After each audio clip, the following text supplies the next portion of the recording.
This video is all about what you can expect to collect in Grand Archive when Set 1, Dawn of Ashes, releases in the coming months. If you've had questions about foils, rarities, editions, all that kind of stuff, I guarantee I'm going to give you the answers that you're looking for in this video.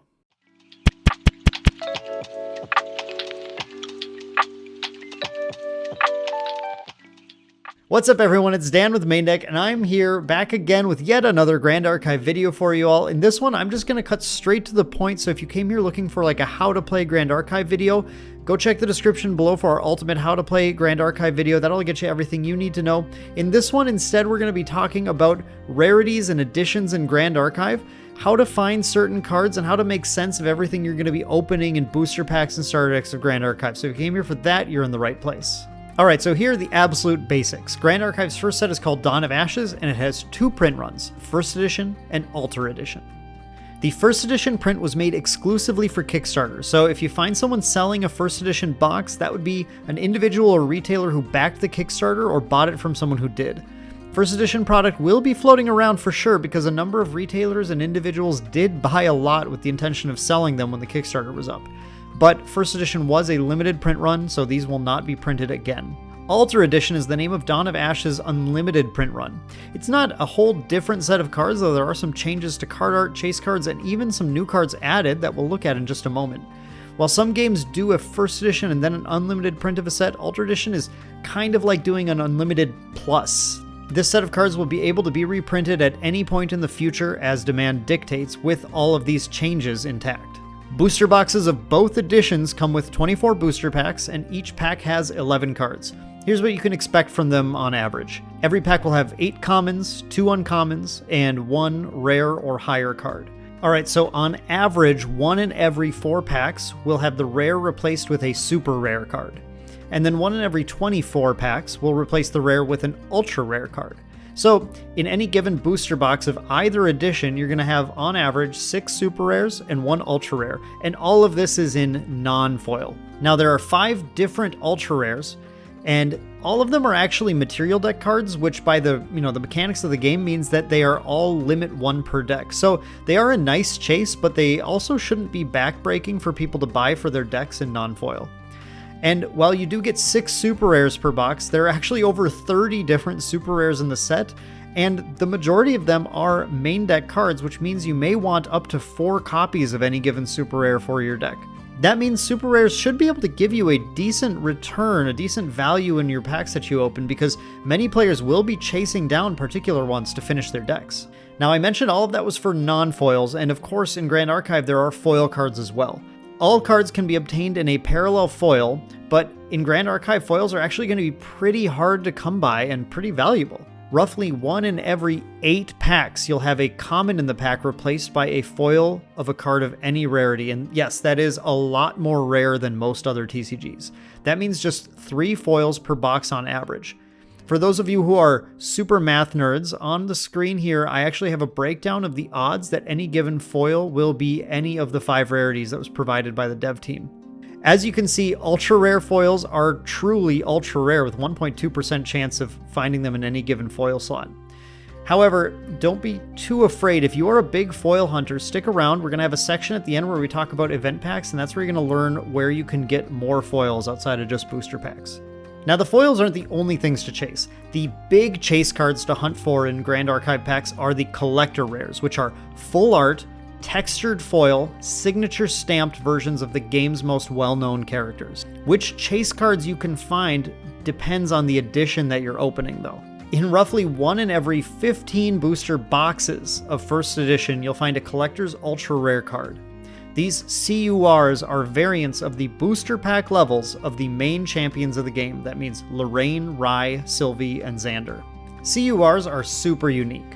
Because there will be no more print runs of First Edition, there are exactly 70 of each card printed, and each one not only comes serialized, but with a unique per card stamped signature from the artist. These are the ultimate collector items in Grand Archive and the biggest draw of First Edition booster packs. Alter Edition has its own collector's super rares, which you can find instead of the collector's ultra rares in the Alter Edition packs. These CSRs are variants of the 4 Lineage Break Level 2 champions. Alan, Merlin, Mordred, and Tristan. Because the Ultra Edition print run is unlimited, these cards are not serialized, and they feature the same stamped signature on each card. However, they are twice as hard to pull compared to CURs, with one being pulled in roughly every 30 boxes on average.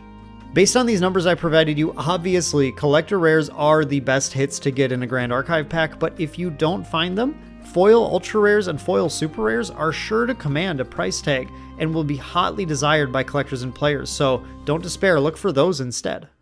So we went over how collector rares change from first edition to Ultra Edition, but there are actually a number of other changes we need to talk about between first edition and Ultra Edition booster packs as well. First, in Ultra Edition, 2 functionally new cards are actually being added. One additional super rare called Bestial Frenzy, and an additional rare called Spark Fairy. These cards can only be found in Ultra Edition, adding some extra value to opening the unlimited print run and helping smooth out certain strategies in the game. In addition, 4 super rares, the 3 Domains and Trisket Guidance Angel, have regular frames in Ultra Edition instead of the full art frames that they have in the first edition. Also, 18 cards, all 5 Ultra rares, and then a smattering of 13 other cards, have completely new art in Ultra Edition.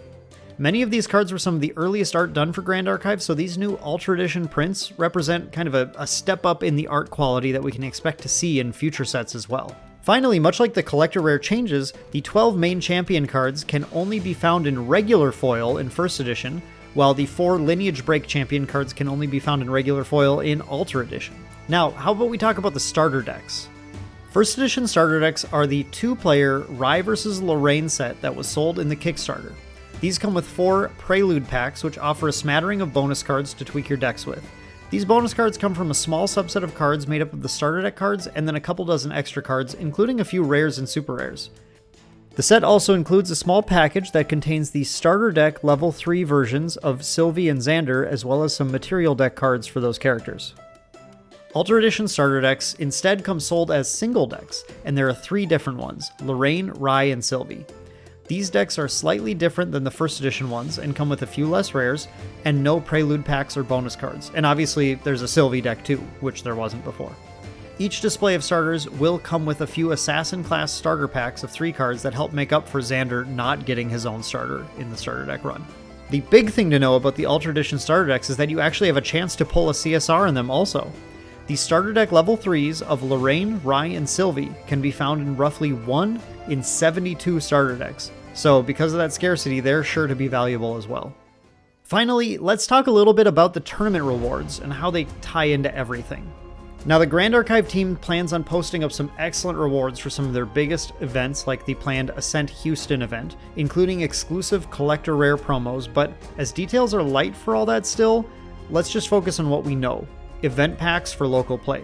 Stores who order enough Ultra Edition product will be getting event kits that include silver and gold event packs. Your tournament organizer may dictate their own payout, but in general, the silver packs are participation level prizes and gold packs are for performing well. Silver event packs have a 75% chance to contain a non-foil rare card and a 25% chance to contain a foil card of any rarity, which are much better foil odds than opening regular booster packs. These cards are all Ultra Edition prints of the cards, of course. Gold event packs, on the other hand, have a 50% chance to contain a non-foil super rare card and a 50% chance to contain a foil card of any rarity. One of the most efficient ways to get foils will be to play in your local events and perform the best that you can. However, that is not everything you can get in these event packs. All event packs will also have an extremely rare chance to give you a CSR version of one of Donavash's popular unique allies, Arthur, Lunette, or Nia. You have roughly triple the chance of seeing one of these in a gold event pack compared to a silver, but they can be found in both. As before, the scarcity and extreme cool factor of these cards is sure to give them massive value. Alright, so that's about all the info we have right now about collecting Grand Archive rarities in the game. So here's the big test. If I did answer all your questions, you might consider leaving me a subscribe down below to increase the odds that I'll have a chance at answering your questions again in the future. And if I didn't answer all your questions, please go ahead, leave a comment down below, let me know what I missed, and give me another chance to answer the questions for you.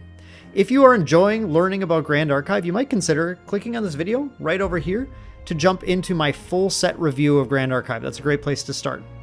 Once again, huge thanks to all our patrons for supporting Main Deck. Thank you guys all for watching, and I'll see you guys in the next video.